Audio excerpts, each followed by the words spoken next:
देखिए, शुरू दिन से देश के शिक्षा मंत्री धर्मेंद्र प्रधान जी इस मामले को लेकर गंभीर थे और केंद्र सरकार पूरी गंभीरता से इस मामले को लिया है।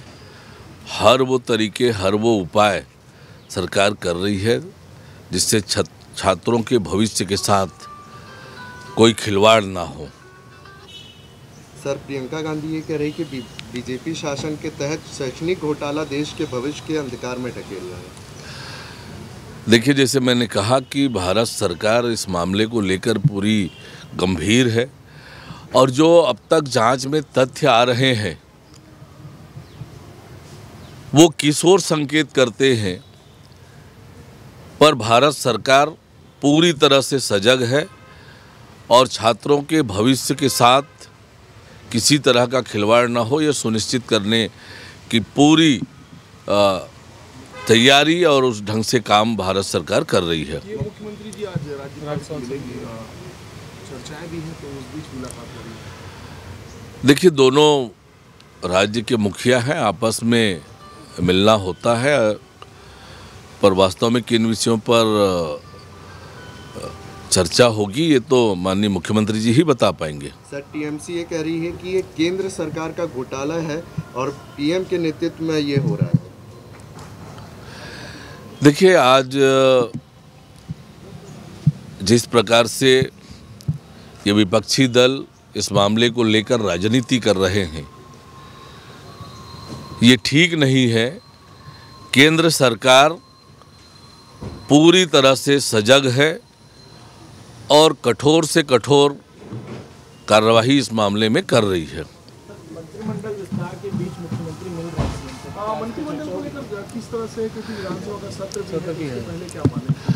जैसे मैंने कहा कि आज जिस प्रकार से समाचार आया है कि माननीय मुख्यमंत्री जी माननीय राज्यपाल से मिल रहे हैं, तो दोनों सरकार के मुखिया हैं, आपस में कई विषयों पर बातचीत करने के लिए मिल सकते हैं। इसमें कहीं कोई विषय बनाने की आवश्यकता नहीं है। स्थान भी रिक्त है तो क्या?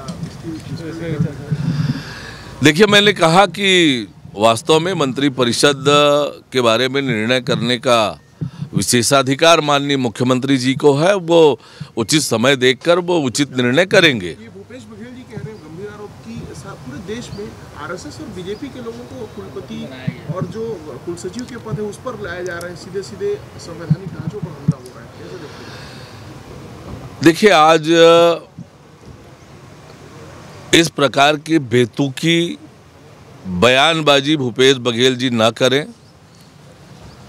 और जो भी नियुक्तियां होती है सोच विचार कर होती है, योग्य और अच्छे लोगों की जाती है और भूपेश बघेल जी को इस पर आपत्ति करने का कोई हक नहीं है।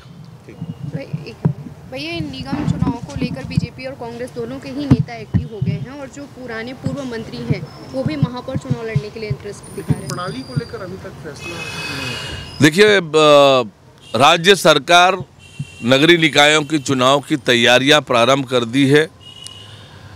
वार्डों के परिसीमन का काम प्रारंभ हो गया है, अन्य तैयारियां भी की जा रही है और बहुत जल्दी चुनाव की प्रणाली को लेकर अन्य जो बातें हैं उस पर निर्णय सरकार करेगी। चुनाव आयुक्त की नियुक्ति भी हो गई है, तो अब निश्चित रूप से सरकार के लेवल पर जो तैयारियां की जानी है वो तेज गति से प्रारंभ होगी। क्या कोई सुझाव लेने की आवश्यकता होगी, कैसे उसको आगे बढ़ेंगे? देखिए, सरकार के लेवल पर बातचीत हो रही है, लोग अपने विचार रख रहे हैं, सबके विचारों को सुनकर इस पर निर्णय होगा।